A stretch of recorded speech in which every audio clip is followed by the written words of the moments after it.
In today's video, I'm going to show you how to get driving directions on Google Maps. First, open the Google Maps app on your phone or go to Google Maps in your web browser.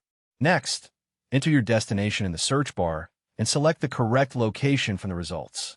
Once the location opens, tap Directions.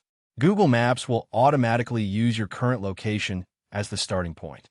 If needed, you can tap the starting location field and enter a different address.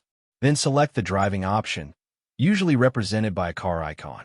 Google Maps will display one or more routes along with estimated travel times and distances. Choose your preferred route. Then tap Start to begin turn-by-turn navigation. As you drive, Google Maps will provide voice guidance, traffic updates, and route adjustments if needed.